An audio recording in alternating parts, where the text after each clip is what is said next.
Hello, ladies and gentlemen, and welcome to another edition of the Wild's War Cry. Last time, we told you guys why we are bona fide, certified, and why Ulysses thinks being soft is a sin. And apparently Chris is a lot funnier than I realized, so we're going to make him do more of the joke routines next time. I hope that's okay. Yeah, apparently I'm a lot funnier than I realized as well. I believe that. And if Ulysses is the one calling you funny, he's probably lying. Or just I have wrong. been known. Yeah. Okay, so here we are. We're back. Let's hit the ground running. First, I feel that I have let you guys down. I have taken it. Yeah, that's a for sure. But let me tell you why. This isn't just like the normal let you guys down, and this isn't you letting me down and not being good competition at Rocket League. I'm talking about real letdown, like the fact that I thought that I could get you guys some good wrestling, something outside of the WWE. And I did. I think I succeeded with ROH. TNA. No Jay Lethal, no fair. Yeah, TNA was okay this week, but this week I got you guys to watch Lucha Underground. I have to say, I believe, unfortunately, I chose the worst episode to actually get you guys started with. Because so far, I think that might actually be their weakest episode I've seen today. But let's talk about it. Now, before this, Chris, I know you hadn't seen any Lucha Underground before this episode, right? Nope. And Ulysses, you were telling me that you had seen a little bit, but not much, right? I've seen a match here and there. I've seen a couple of Johnny Mundo's match. I've seen a couple of King Cuerno matches. So you saw some good shit. And Sexy Star. Sexy Star, yeah. Whatever her name is. She's hot as hell. Before we get too far down a path of discussing why Ulysses, is the hater of everything beautiful and all that, blah, blah, blah, I do want to say Sexy Star, Evilise, and there's the third one they really haven't introduced yet is Black Lotus. I believe she's going to start hitting the ring pretty soon once they get the storyline moving. But she probably start wrestling. Right. Well, that's what I'm saying. Both of those girls wrestle. They wrestle with the guys, and they're really good. They are both very good. Sexy Star especially. So let's talk about this week's Lucha Underground episode. Now, you two are going to be approaching it, as I said, as two fans who this is your first episode really watching it all the way through, and I am approaching it as someone who has watched every episode up to date. So we're going to have a few differing opinions, I'm sure. But I want to start with Chris. I want you to tell me what you thought about the episode. It was not good. I mean, I understand that I'm coming in as a new viewer. I don't know who most of these people are. I don't know what the storylines are. I will say they did do a good job of like relaying what has happened, like bring everybody up to speed, but I would assume that gets old if they do that every week.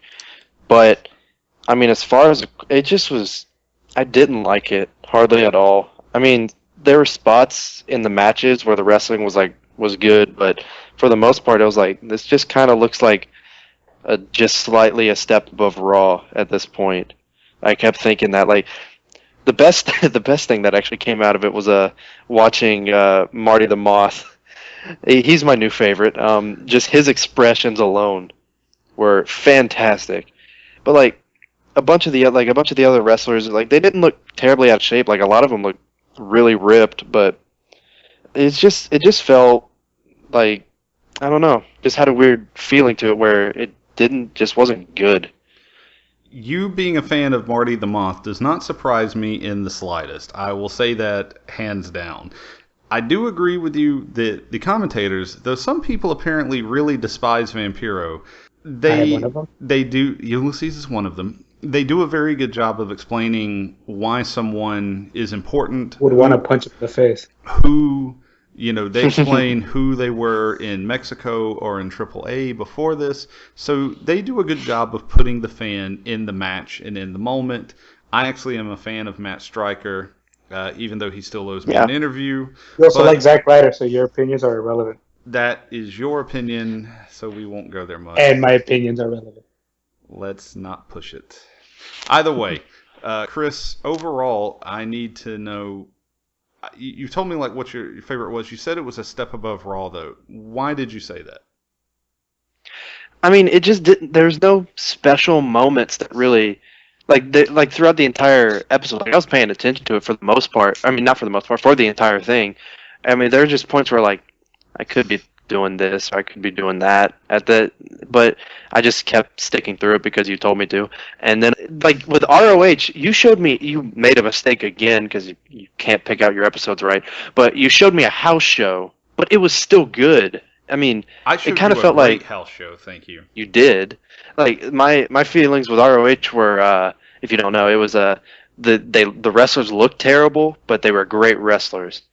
I think with Lucha Underground, at least, they look good. They're not all there, though. I mean, sure, they're very talented, but they're more talented than the wrestlers we see at WWE. But it's just like it didn't live up to the hype. Like everybody was saying that, oh, this is the best thing since sliced bread, and I'm like, this has got mold all over it. Did you not like King Cuerno versus Killshot? That was entertaining. I just couldn't get over Killshot's stupid name and stupid mask. Ulysses. Oh, I did get a chuckle that Killshot was from like some middle of nowhere Washington. Like this is supposed to be luchadors, and this is like from the furthest north, one of the furthest north states in the United States. Ulysses, I would like you to counterpoint our young friend here, if you would. Okay, see, this is how I know. You mean that agree with me? No, this is how I know Kaufman is like the total white meat baby face of the podcast, because he's saying everything, even when he's being negative, he's saying it with a big old smile and way too innocent. And I'm gonna tell you why I'm like the biggest dirtbag, and like I'm like old school Ric Flair of this podcast. Before I go into it, Kaufman's right. The wrestling is good. It's not great, but from what I saw in this match, it's from what I saw in this particular episode and previous matches here and there, it's top quality wrestling. I can't really complain.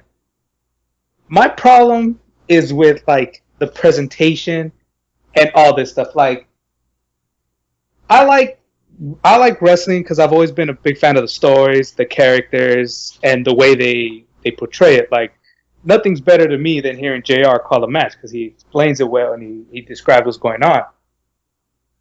I hate Vampiro with a fiery passion of 1,000 chlamydias. I do not like him at all. He is annoying. I saw that intro of like that one wrestler almost burning them to death, and I was like 1 inch between me and my TV going, burn him, burn him, burn him. I wanted him to Harvey Dent him to death. Right. I thought that was going to go with Kane and JR. That was Pentagon Jr. that you're speaking of. Sure, you're an asshole for not killing Vampiro, but whatever. God, I do not like that man.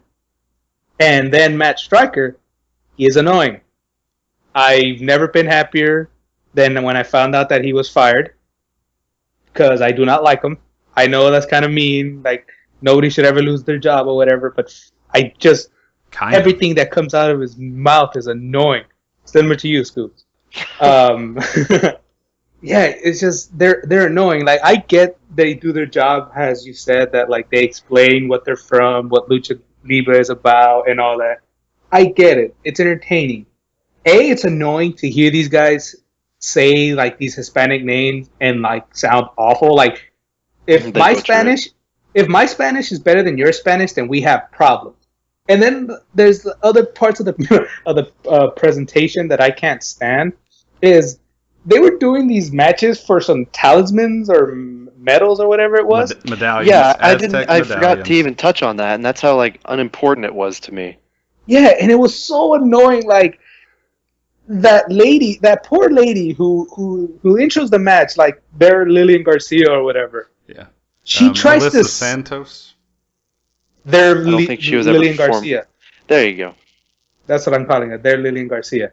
That poor girl, like, she's trying to sell the hell out of it, and she's like, the following lucha, which that kind of annoys me, is like for the ancient artifact talisman thing, and I'm like, really?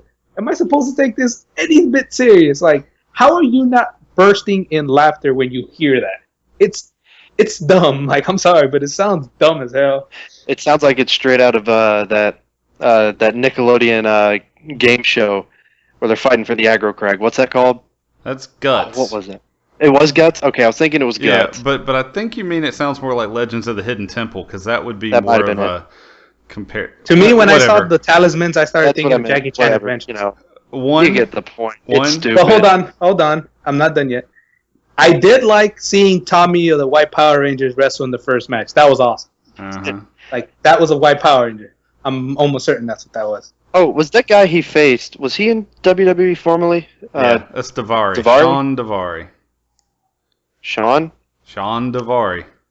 Wow. He's the one who. It's like, amazing. kidnapped- It's almost like people could be of different ethnicities, but be in America and get stupid American first names. like Steven. Anyway, Don't turn this around on me.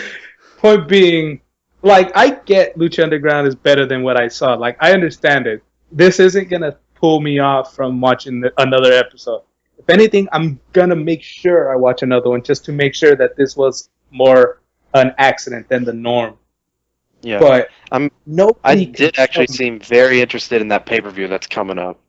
Yeah, me Or too. whatever it's going to be called. It's going to air on the usual time slot, but it's Ultima Lucha, and it's going to be the big culmination of season 1 for them. Yeah, and then the one thing that was annoying is just to harp back to my hatred for Vampiro, because I could never say enough about how much I hate that man. Like, the crowd was going absolutely crazy, going like, one more match, and I'm over here in my room chanting, Burn, burn, this? burn, burn, burn. Why are you people yelling? Like, nobody wants it, damn it. And I don't know, like, I get that their crowd is similar to, like, an indie crowd or, like, NXT crowd where, like, they love the hell out of their own little promotion or whatever, but nobody wants it. Nobody cared for Vampiro when he was, like, actually in WCW and whatnot. You're incorrect. No, I am more correct than anybody. Okay, like, nobody cares about Vampiro. Nobody. Chris, do you Nobody. care about Vampiro? Don't know. No, I do know who he is. I could care less, yeah. Okay, there it is. Chris is everybody. That's just a 2-to-1. There's only 3 people on the podcast. Therefore, Chris, we That's win. not everybody. Look, Chris is our babyface. He's the voice of our people. He's our Daniel Bryan. I'm the voice of reason. Earlier, you meant to say he was naive. That's what you meant, and that's accurate. He's still everybody. Point is, nobody likes Vampiro. Are you done? Vampiro sucks. All right. So you're talking about the medallions. I understand that. But let me ask you. Is it really that worse than half of the stuff that WWE has done with The Undertaker and his powers of darkness? These guys just took the element that was closer to what they do, Aztec culture. They are making it part of their big plot. Whereas WWE limits the supernatural to certain characters, these guys are making it more of an overall motif. The problem is WWE has that supernatural thing to one character. That talisman thing is based on the whole promotion. That's annoying. I'm sorry, was that one character, or is that one character that has worked? Well, that's all that matters. We watched the pay-per-view with someone named Mordecai.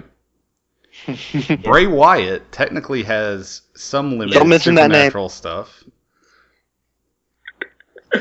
WWE had a magician at one point who would come in the ring and pull scarves out of his fucking mouth. Remember Yes, that? but when they realized that was an awful idea, they pulled the plug. Anyway, That's why the only one that survived of those is The Undertaker.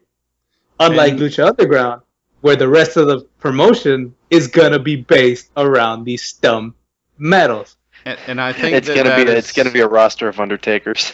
that is a rarity. Whereas there's only one guy on the Lucha Underground, the actual roster. I'm sorry, 2 technically, if you want to go by that has shown any like signs of actually being supernatural. Like I said, whereas WWE has a year-long feud that most people get tired of, the Lucha Underground seems to be trying to go for a year-long story that isn't as tiresome because it's only going across 1 hour a week instead of 7 hours a week. For me, that really doesn't work well, though. I like that they're trying something new. I'll give them that. They're not trying to fit into the system. They're trying to create a new one. Yeah. Also, the medallions thing, I don't think you would have found as silly had you been watching all the episodes previous, because when it started, when it started, there were no medallions. It started a lot more normal, and then they slowly started inserting that stuff in. They did a good job of slowly pushing their story into the actual wrestling. To me, they did it how a company should do it. Now, whether or not they should have gone that direction, that's, obviously up for debate and to people's opinions. So what do these medallions exactly mean? Because I never got that from the episode that I watched. Supposedly, if you collect all 7, you become immortal. So they're gym badges. I'm sorry, they're what? Gym badges. They're gym badges. Did you just motherfucking reference Pokemon to me? No, I referenced it to Kaufman. I don't like Kaufman. Okay. I referenced it to everybody. Do the gym badges in Pokemon make you immortal? Essentially. Yeah. I had no clue. Okay. Learn something. You know the every name. day. Everyone knows the name of Ash Ketchum. Well, yeah, there's a reason I know he stays who Ash 10. Ketchum. I did not realize because he's that. immortal. Actually, he's in a coma, but we'll get to that we'll never get to that because Yeah, we'll never We'll get to to Pokemon on the next wrestling podcast. yeah. Come to All think right. of it, that's All right. not going to happen. A wild Kaufman appears. I got it. All right, let's go. Moving on. Fights a macho. So That joke is not very effective. it's the only Pokemon joke I have. I don't fucking play or watch Pokemon. Anyway, listeners, I want to apologize for that. Going back to Lucha Underground for just a moment. What do you guys would take for it to get you to continue watching Lucha Underground? It's not TNA. Did you ever go watch any TNA? You must Like not any? know me. All right. Ladies and gentlemen, Christopher Kaufman does not speak for the rest of us because his ass actually hasn't watched any TNA. Ulysses? I'll state a fact right here and now. I watched an episode of TNA like 5 years ago. It's not good. It was actually pretty decent 5 years ago. Yeah, I was about to say, that was like... Like, I remember turning it on for like 5 seconds and seeing Eric Bischoff on the screen. I'm like, Are you gonna turn it sure? away now. Whoa, wait a minute. There's no way that was 5 years ago. It may have been or Eric less Bischoff? or whenever. They were in TNA like 2.5 years ago? Maybe. No, it was a 3? long time ago that I was watching this one. It wasn't that long ago. There was no way it was 5 years ago. Point being, he saw it, he didn't like Point it. is, I don't watch it anymore because I've heard the legend of TNA. You will I don't watch trust- Lockdown. You may actually not be a wrestling fan. Have you ever considered that? Or Have I Kaufman been is just a fan of quality. All right, Ulysses, what would get you to watch more Lucha Underground? Me personally, get rid of the goofiness. Stop over-exaggerating your stories with all these stupid little television-like promos, because that does not appeal to me in the slightest. I get that they're trying to, like I get they probably don't have, like, WWE-like contracts where their stars don't wrestle every single, like, TV taping and stuff like that. But I don't care about half of those people. Like, I like Johnny Mundo, I like Alberto, I like Puma, I like Mil Muertes, I like damn, what's that dude's name? I said it, King Cuerno. I like King Cuerno. Cuerno's good. Tejano's really good. There's a lot. Okay, There's a lot of. I will really actually good people. change. I will actually change my answer.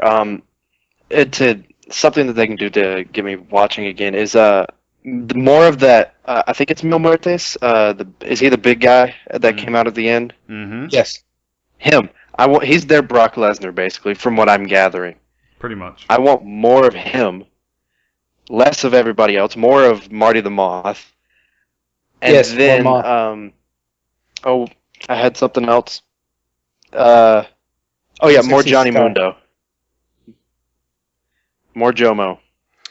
Okay. Give me that, and I will watch. Just 45 minutes, or however long the show is, of just Mil Muertes, Marty the Moth, and Johnny Mundo. This podcast That'll be fine. seriously has a hard-on for Johnny Morrison, that- John Mundo. You mean The Hammer from Russell Madness? Awesome movie. Go watch it. 10 out of 10.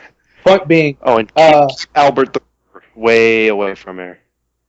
does Lucha Underground have tag team titles? If they have- don't, They have trio Don't they have a titles. And had you watched the last episode, you would know that. No, if you watch this episode, you would have known it because they promote a trio tag championship, whatever, for the next thing. Yeah, and the current trio tag champs are a really good team. And then there's those other guys who are all in well, never mind. They're all in skull masks and apparently supernatural. Yeah, they're all a part of Dead Posse. They're all a part of Mil Muertes group. Yeah, the Mean Street Dead Posse. That's what I call it. Let's go with that. Something I want to point out. For me personally, this was a weaker episode because I thought it was weird that they involved Conan and they had... Yeah, what is he doing in the ring? Let me finish. They involved Conan and they had Vampiro come out. That's two retired guys that were really kind of taking the spotlight from... I understand they're doing this thing with Conan versus Pentagon Jr., and I know that that's leading to a bigger thing, but I just really thought they should have done that earlier or held it off or something. You got him confused. That was Vampiro. What'd I say? You said Conan. You said Conan. All right, pardon me. So Vampiro and Pentagon Jr. The thing with Conan is it made sense for the story, but again, I thought it took away from the purpose. And obviously, this particular episode was supposed to end as a build-up to Ultima Lucha. However, they've been doing a really good job of not doing too much of that, and so this one felt a little bit weaker. The only other thing I can say is that I like a lot of what they're doing. I like a lot of the stuff with Marty the Moth. However, it seems like that other than... I'm wondering what they're going to be able to do with him hitting him and a couple other people past the medallions thing. So I'm kind of worried that once this season ends that their characters are going to kind of lose focus. But we'll see. We'll have to wait and see how that goes. I'm not going to lie. When they were talking about Conan, my mind immediately went to Conan the Barbarian. So it's safe to say when the actual Conan that they brought out came out, I was highly disappointed that it was not Arnold. Do you not know who Conan the wrestler is? No, I knew who he was when they said, it's Conan, and then the wrestler showed up. I was like, oh, that Conan. And the entire time I was just imagining it was Arnold Schwarzenegger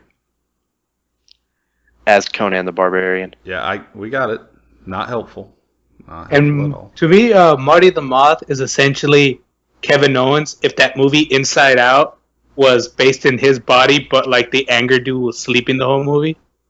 That's pretty much Marty the Moth. Or you could have just said if Kevin Owens wasn't angry. Yeah, but that's much easier. I like to mention Inside Out. That's an adorable movie. Whatever. I think I'm just going to end the podcast on that note. That's an adorable movie. It's a 25-minute podcast. All right, nice seeing you. Scoobs is wrong, Ulysses is right, and I'm here. Great podcast. 10 out of 10. 100 out of 100. All right, so we want to move on to WWE Battleground now. Yeah, it happened. So, first of all, I want to talk about the car. I want to talk about, was it a Cadillac? Yeah, I'm pretty sure it was a Cadillac. They mentioned it enough times, so I should know this. So it was a $50,000 Cadillac. It's 55, right? Didn't they say it was 55? No, they didn't get the insurance. Oh, okay. So WWE, I'm guessing, actually paid $55,000 for a real car, and then when they let Brock Lesnar tear it up, they decided, wait, we just lost $55,000. So they carted that shit around to 2 Raws, 2 SmackDowns, and I'm honestly shocked it didn't appear on the pay-per-view. I mean, I know that it appeared in the replay, but I'm surprised they didn't wheel it out. Because they had a legitimate fear of Brock putting it on his shoulders and F5ing it. Or hitting another kid with a or hitting a kid in the crowd. He already did that one time. So, Ulysses, what is it you've been calling Barrett lately? King Barry. Did anyone actually watch his match with R-Truth? I saw some. No, because I don't watch buried wrestlers. I saw most of it, but I was at work when it was airing, so I couldn't keep too much of an eye on it. However, I did see that Barrett won, and as much as I like R-Truth and Barrett, I'm kind of hoping we're done with this, right? I think you mean King What's Up. I don't. I do not. I'm kind of hoping we're done with this, though, right? I'll just say this. How long have they been going at it? Since like WrestleMania? No. No, he had it. No. Their shit started at King of the Ring, which was like 2 months or a month and a half after WrestleMania. Still, way too long.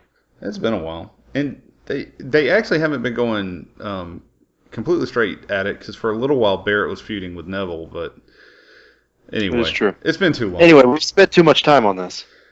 Point being, I wish Barrett would have won the Intercontinental Albatross instead of this stupid King of the Ring, and R2 should just get a shovel and bury himself. I'm honestly convinced at this point, whoever holds the IC belt is doomed to either be injured or just to obscurity. Kick the belt in the sewer. It's where it belongs. That's your answer for most of the WWE belts. Put them in the sewer. Yeah, put him Throw him along away. with the title holder. So throw right back in the sewer. Have him The fight right back. Kraken. Come on.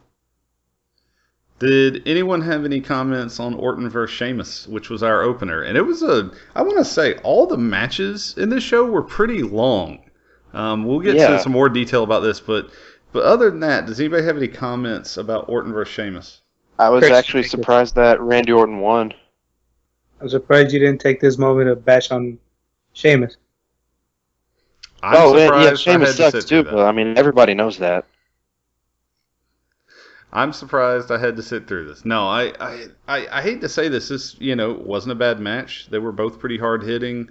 No one really looked bad. It just, I wasn't really sure what they were fighting for. Like, I know when Orton left, he was fighting with Sheamus, but it was almost like he's like, hey, I'm back, and I don't have a new, grudge or anything, so let's just pick up where we left off. And I was like, Didn't it start on Twitter or something like that? Like Orton said No. Sheamus's hair is stupid. No, according to my guy in the inside, Johnny Numbers, he got mad because Randy in backstage told Sheamus, hey, you should get a tan. That's the only justification for this rivalry. No, before Orton left, they had a couple of matches on Raw, and then Nobody remembers. Orton left, and then when he came back, it really, I mean, I hate to agree with you, but Like, nobody remembers that. yeah. It's a Sheamus match. Everybody chooses to forget. I And know, it sucks because I like Randy, and I kind of look forward to Randy Orton matches sometimes, but Orton is a good wrestler, yes. I just don't care even the slightest for this match. Honestly, I know a lot of people are really worried because eventually they're going to pull the trigger on Sheamus. Triple H is behind Sheamus. He's got to be champ eventually, and we're all going to be a little bit bummed. However, again, I want to like Sheamus. He hits hard. He looks good in the ring. They need to add more to his character than Irish.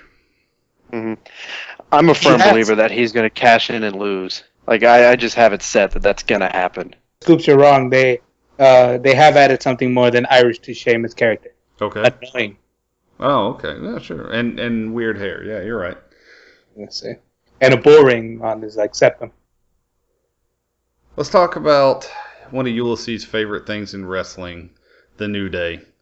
Specifically, They're too big. Big E. Because they're too big. This is me reaping.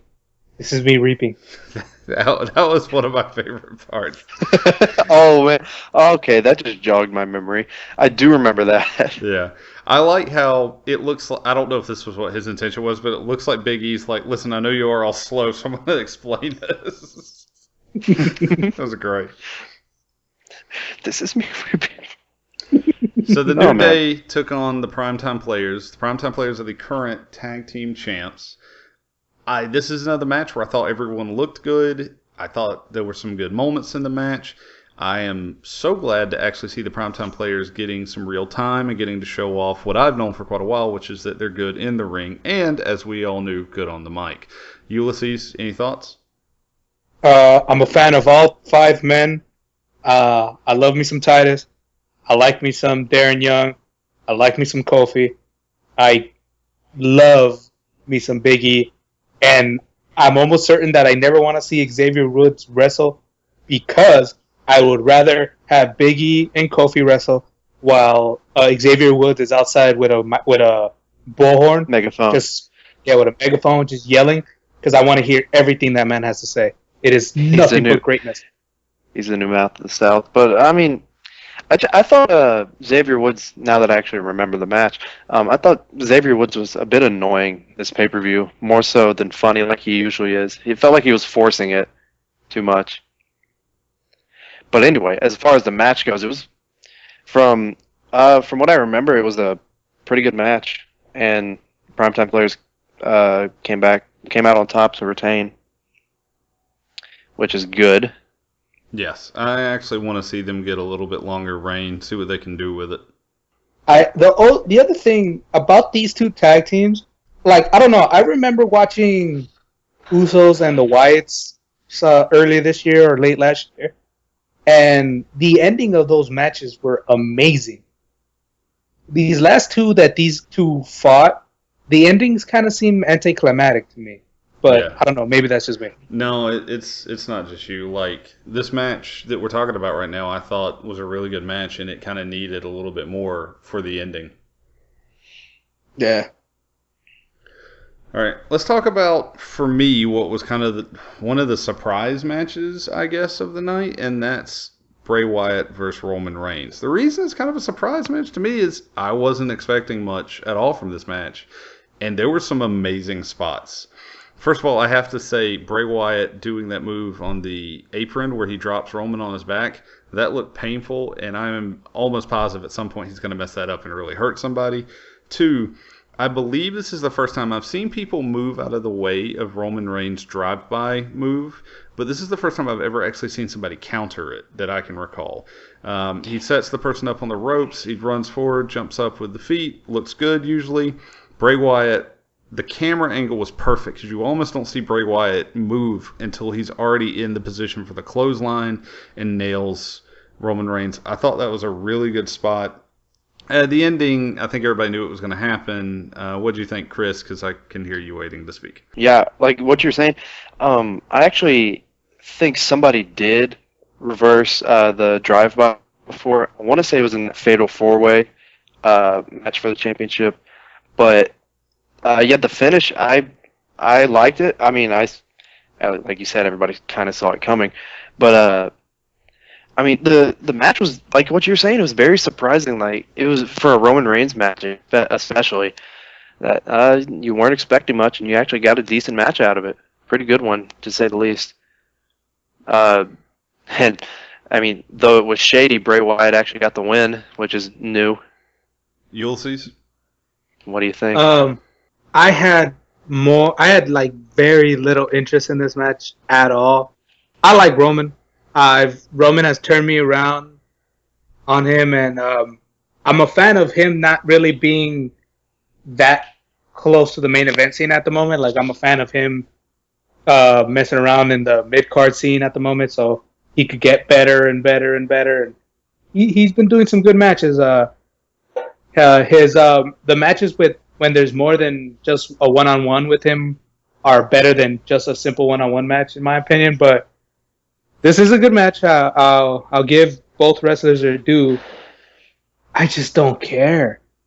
Like, Bray Wyatt, I could care less. Other than his intro music, which is pretty awesome, I don't give a single solitary damn about this match because Bray Wyatt reasons. Everything he does now annoys me. Like, I feel bad at this point because if that man goes out there and puts a Kevin Owens, John Cena style match, I just won't care because everything that man does bugs me. I hate his stupid promos. I hate his stupid rambling thing that he does. I hate that every time he does a sentence, he ends it with "run." That is more annoying than anything I've ever seen on television ever. And yeah, I just don't care. Is that really more annoying than most wrestlers' catchphrases? Look, I would rather hear Jericho go the ever and like never finish the ever and just hold that next to my ear for the rest of my life than having to hear Bray Wyatt go "run." Believe that. But you mimic it so well. Because like I like to believe, like I like to like walk around and believe I'm Bray Wyatt and just say every sentence, and after every sentence I'll say "run." Like I'll say hi to my neighbor in the morning. I'll be like, "Hey neighbor, run." Run. And like I'll go I'll go to like McDonald's and go like, "Can I get a double cheeseburger?" Run. And make sure with some fries. Run. And give me a large soda. Run. What the hell, dude? What the hell? That's why I practice it. That's why I'm good at it. Run.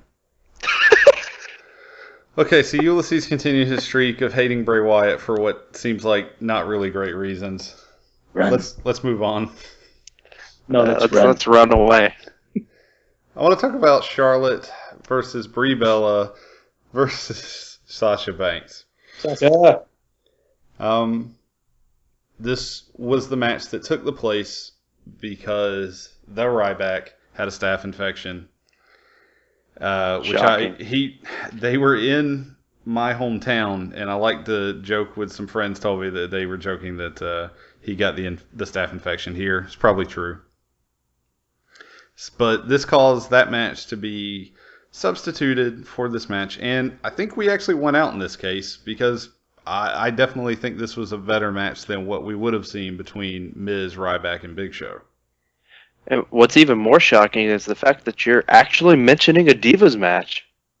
No. Which, this breaks a streak of, 2 or 3 pay-per-views in a row where you just skipped over the Divas match? I missed it it was one recording. I missed 2 Divas matches. Don't try to make me look bad.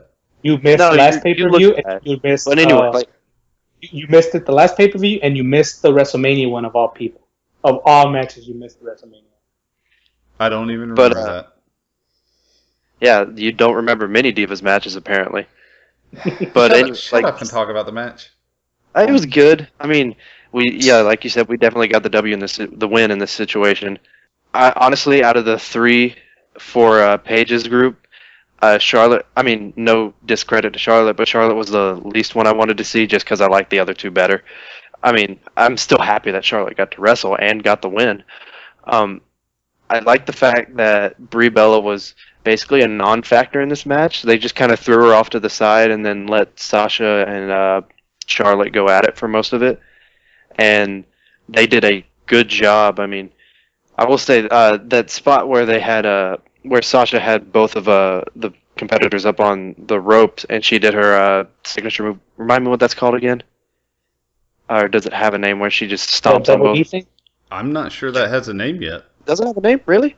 All right. It's just double knees to your face. Yeah. I mean, it is a signature that she's done, and this is the second or third time that she has done it with 2 competitors. But it's just, I believe it's just a signature move. I don't think she's given it a name yet. Oh well. Anyway, that was a good spot in the match, and I mean, I was kind of shocked that Charlotte won. I mean, I was expecting Brie to get the win just because that's how the WWE works. No. She wasn't going to get the win. They want to build this up, and they're doing it correctly. I actually thought Sasha was going to get the win, to be honest. And so I was a little bit surprised that Charlotte got the win, but I really enjoyed the match. We'll go ahead and mention, on Raw, they had 2 Divas matches. I was kind of stunned by that. Both of them were pretty good, too. So, Ulysses? You can't make up for the fact that you missed 2 Divas matches by mentioning 2 other ones. Can't do that. I'm more mentioning the fact that WWE doesn't really give them much time, and it seems like they're at least neither do you, apparently, feigning being serious about, about trying to give them a chance. Ulysses? Oh man, I got the rare double intro. Great. Well, I'm gonna just say this. I like this match. I was slightly disappointed because at this point I have become more than spoiled. Whenever I see Charlotte or Sasha and Becky Lynch at the same time on the TV, I'm expecting my jaw to drop of amazement because those 3 have put on some amazing matches. I can't wait for Bayley to move up because it's only a matter of time. Get well better, whatever. And get better soon, whatever, Bayley, because you listen to this. I know you do. Point being, yeah, but this match itself was great. I do love me some Charlotte. I was mad when they said that only one member from each team was gonna fight because I was like, man, that means you're leaving out Tamina. That means you're leaving out Naomi. That means you're leaving out Becky. That means you're leaving out Paige. You could go ahead and leave the whole Team Bellas out. I don't really care. But that means those wrestlers in general are missing out, and I love watching them wrestle. They got to save that for SummerSlam. Yeah, but I'm more than happy than what I saw. no argument from me. Sasha is great. I'm kind of mad that she didn't win, but I'm more than happy to see Bella lose, so that's fine. And here's hoping to more, like how Scoop said. Next night they had 2 Divas matches, which I saw my win that I wanted from Sasha. It's great. I don't know what they're gonna do with her in NXT.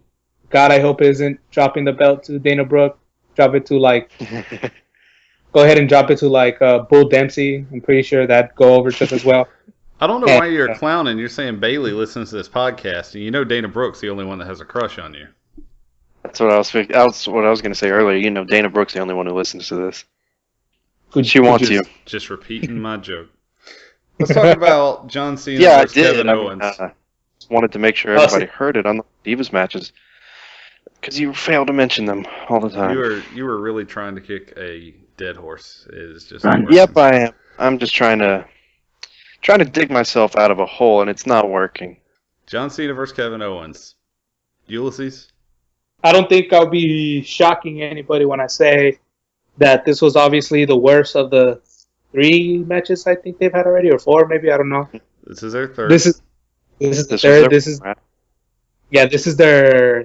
probably the weakest of the 3. Me personally, I say the second match was probably the best.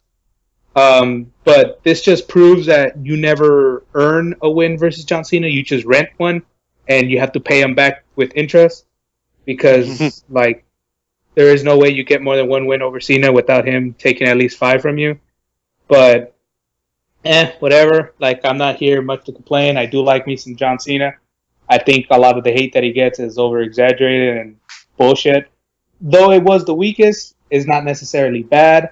There were some really good spots. Cena protected the hell out of Kevin Owens when he did the AA from the top rope because that looked like it was about to be damn near brutal. Yeah. I am sick and tired of seeing these guys kick out of each other's finishers 105 times a match. That's kind of annoying. Yeah. Cena, please bury the Spring Sports Stunner next to King Barrett's career. Good match. I don't like the outcome because I was kind of hoping to see Owens win, but here's hoping that means that Owens win at SummerSlam is locked in. Well, here's the thing. I don't think they're going to wrestle at SummerSlam. And that was the third match. And I'm like you. I was thinking. I actually told myself, I was like, like you said, this might have been the weakest of their matches, but it's like saying you have 3 amazing things, and the weakest of something amazing is still kind of amazing, right? And there was this moment. Yeah, it's like this was obviously their Back to the Future 3. It's a good movie, but doesn't hold a candle. It's no Back to the Future 1 or 2. 2 is the worst of the Back to the Future series. Anyway, this is how I know your opinion. There was this awesome moment where Kevin Owens did some weird like tilt-a-whirl move off the. It was really weird looking, but it looked great. It was a cool. Like I thought that was gonna be like where the match was gonna end, and it would have been amazing. But point is, so I watched this and I'm like, man, that's still a really good match. Like, if nothing else, the win at SummerSlam will be bigger. Winning that U.S. belt at SummerSlam. And then I read this article, how apparently, you take this as you will, that the bookers were told to not let John Cena lose anymore because after he lost his first time to Kevin Owens, Cena's merchandise sales went down. And this isn't John Cena making these decisions. This is the people in the back. And I really hope that this is wrong. I hope that this didn't actually influence them not... I mean, to me, it just seems like the perfect end to this would have been letting Owens get the U.S. title. And I'm not even saying that eventually you have them feud still and give it back to Cena or whatever. You could have done 100 different things there. But I really hope that something like this isn't what actually influenced the way this is ending. Because it really seems like now the backstage word is that they're planning on letting Owens go down back to NXT and finish his feuds there. He's about to have the match against Finn Balor. And then he still technically is in a semi-feud with Samoa Joe. I don't think they're actually going to do anything with his feud with Hideo Itami because by the time Itami and Sami Zayn are both back, he's probably going to have moved up to the main roster full time. So unless they're making special plans for that. But that means that when he is done with that NXT stuff and he goes back up to the main roster, he's going to be probably an upper mid-carder and not in the main event picture like he has been with Cena. And that really stinks. Chris? Yeah, that's dumb. The match itself, because I didn't get to speak on it, like what you guys were saying, it was the weaker of the three so far, but to be fair, it was still a good match. I mean, the ending was, like, I was kind of upset seeing that Cena won again. LOL, Cena wins. But, I mean, if that's the reasoning why Cena wins, then, I mean, they don't know. Then it should be World Wrestling merchandise, not World Wrestling Entertainment. But, I mean, nothing more to say on the match that hasn't been said. The springboard stunner needs to stop, basically. But it's a Cena Owens match. You got what you expected, and a little less. I disagree on the simple fact, and I don't think this is what you were saying. Actually, it's still a good match. Out of the entire pay-per-view, that was my favorite match. It was the most entertaining one. That's what I'm saying. It was still good, right? Just it didn't live up to the other ones because we've seen them before, and we're used to it a little bit. I mean, I guess that is one of the things that we get a little bit spoiled with is, if you go back and look in the Attitude Era, you had a lot of guys that would feud, 5 and 6 times. I mean, there's a match set between, I want to say it was Booker T and Benoit. Benoit. Yeah, that was amazing. And I would have watched 7 matches between Cena and Owens. They were putting on, a good enough show for that to happen. I guess the point, what I was attempting to say about your statement is I said I realized that that's not what you were trying to say, but even I just wanted to point out to make sure no one misunderstands that, this was my favorite match of the card. Because the next match, which is Rollins versus Lesnar, unfortunately, I didn't think the match was actually that good. There were 13 suplexes, so if you were playing the drinking game, you probably went to the hospital at some point. And the thing is that the internet was already talking about The Undertaker being there hours before the pay-per-view, so I already knew Undertaker was going to come out during this match. Because I saw somebody say that he was going to come out during Bray Wyatt's match, and I was just like, I don't think they're going to waste the Undertaker like that. I just really didn't. So I knew he was going to come out during the Lesnar match. It really wasn't a big surprise. I will say that Raw did a good job of building up Lesnar versus Undertaker. If you did not see them brawling, it was pretty cool. However, the actual pay-per-view, Undertaker showing up and stopping Lesnar, it just felt like a wasted match in my opinion. Chris, since you didn't get to speak first on the last one, what did you think? The match itself, it was one of the shorter matches of the pay-per-view. Because I was looking at it, I was like, how much time is left on this? Because I didn't watch it live, but and it was like they started it with only like 13 or 14 minutes left. I'm like, this has gotta go quick, but it was like we saw a ton of suplexes, as you said, and I had already seen that the Undertaker returned, and that was spoiled for me. So I was like, okay, let's see how they do this. But the Undertaker sold it perfectly. Like you could look in his face and like he was mad. I mean, obviously he was mad, but anyway, like I liked it. I mean, because I'm a huge Undertaker fan for one. Seeing him back in the ring, even though I kind of want him to retire, was good. And the fact that he apparently the Undertaker he figures that there's no way that he's gonna stop Brock Lesnar doing his normal routine, so he just decides to go with the ultimate finisher, and that is a kick to the nuts, which it kind of came out of nowhere. But anyway, I liked it because, I mean, yeah, it was ruined for me, but still, the Undertaker's back. He's my favorite wrestler of all time, so how am I not going to like that?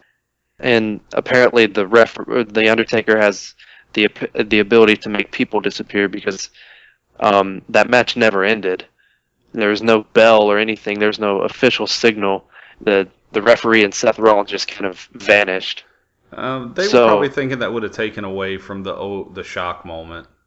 True, but still, do we have another Curtis Axel moment where They're technically still going on to this day. It's the longest match of all time. No, Seth Rollins was declared the victor on Raw by Lillian Garcia. Shut up. You didn't watch Raw. No, Ulysses. I know. I didn't watch Raw. I had other things. Ulysses. Yeah, this match wasn't great, which angers me to no extent because Rollins and Lesnar are world-class performers, and I kind of expected them to like tear the house down, but the match was above average at best. And I like to believe that the ref and Rollins were actually Digimon, because you know how they had that thing where like two Digimon join together to make one badass thing. The badass thing is Undertaker. I'm sorry, did we do a Pokemon reference and a Digimon reference in the same show? Yes. Digimon. We're done. We're done. All right, keep going. Yeah. But, yeah, and then I thought that my dad was shoveling gravel in the back, but it turns out that was just the Undertaker's knees. Wah, wah. Yeah. I'm sorry, but I don't ever want to see the Undertaker in my TV ever again. Like, if it's not for him accepting his Hall of Fame speech, I don't want to watch him. Like, to me, the Undertaker stopped being any kind of a relevancy since the last match with Triple H. Like, I didn't think he should have fought CM Punk. I definitely didn't think he should have fought Lesnar. The Bray Wyatt one makes sense character-wise, but the ending was stupid in that one. Actually, I disagree. I really think they were like, we have two dark side characters. They have to work together, and then it didn't. Whatever. I gleefully want to inform you that they have signed The Undertaker for SummerSlam versus Brock Lesnar, so you will see him at least one more time. But wait, Damn the hell I won't. They've also signed him for a match at WrestleMania, supposedly. The backstage news is that Vince McMahon has already decided he wants The Undertaker to face at WrestleMania. It's him versus Sting, and whose back gets thrown out first. God. Any other comments on this match? Like I said, The Undertaker's my favorite wrestler. I want him to retire because I don't want to see him die in the ring. Much like the tail end of Ric Flair's career. Retire already. I want to say this was a pretty good pay-per-view with an ending that not everybody liked. Raw actually sold this pay-per-view a lot, so I think Raw actually helped it in this case. Either one of you have any last comments you want to say about Battleground or Raw? That Raw was amazing, and it was disappointing at the same time because I wanted Brock Lesnar to pick up the building and F5 it because that's how mad he looked. And I like to, and it's funny as hell because apparently the only thing in this planet that could stop Brock Lesnar, other than a gong and a sudden Undertaker appearance, is like fake cops pretending to shoot him with fake baton guns. It was great. It was funny, and then it was hilarious when they put the handcuff things on him. He's like, "Don't touch me. I know where I'm going. I've done this before." That was actually a good part. Raw. They put a zip tie on him or whatever, and he was like, "Yeah, don't touch me. Don't touch me." All right, Chris, any last comments? I already gave mine. Okay. That and it was the only good thing R-Truth has done in the last, how old is he? Like 40? In the last 40 things of his life, the only good thing he did was like, whatever. The only good thing that man has ever done in his whole life was at the end when he's talking to Brock. He's like, "Yo, Brock, chill, please. Think of your family." And it's like, that was great. That was a great moment. I agree with you. Oh, man. All right. I want to close today's episode then by asking Ulysses, hater of everything beautiful, why do you hate Summer Rae? Because she's not everybody that I like. Wait, what in particularly reason why do you ask that? Because you said that nobody wanted to see Summer Rae, and it sounded like you were hating on her. Oh yeah, because that's true. Nobody wants to see Summer Rae. All right, we'll do a quick straw poll right now. Kaufman, Lana, Summer Rae. Who do you want to watch? Lana. Okay. A buck naked Jerry the King Lawler or Summer Rae? You do know one person that's not a straw poll. Well, It's an independent poll. It's an independent poll conducted by me and Ulysses. Yes, remember, Kaufman is everybody. Kaufman, answer the question. I am. I'm gonna go with Summer Rae there. Yeah, because he had to think about it, which means there's No, a I possibility didn't of actually. him picking against it. Point being, no one likes Summer Rae. Summer Rae. Horrified by the other image. I admit that Lana is way better, and I would rather look at Lana or hear her talk or see her wrestle. Probably, I don't know. I'm gonna hopefully see her wrestle soon. But Summer Rae's not unattractive, and she's better than Eva Marie in the ring. Yeah, but the thing is, Eva Marie already has a seat next to King Barrett and like a horrible, horrible career that hopefully just never takes off. Like Summer Rae has a seat right next to her. It's like it's 1 and 2 with like Dana Brooke being the chair. Okay. So I said, point is nobody likes it. All right, dear listeners, I would love if you would take to the comments and please explain to Ulysses, tell him why he shouldn't hate on Summer Rae. Or And then he was gonna reply like, "No, he's dead on right." all right, or if you think he's right, just don't bother Just- replying. Thank you. Just reply with "run." Or that. This is usually the part where I thank my co-hosts for coming on, but I'm going to skip that today. They're on Twitter. You'll see it in the description. And that was Battleground, and maybe they'll watch some more Lucha Underground. Until next we time. can handle it. We're professionals. Till next time. Run.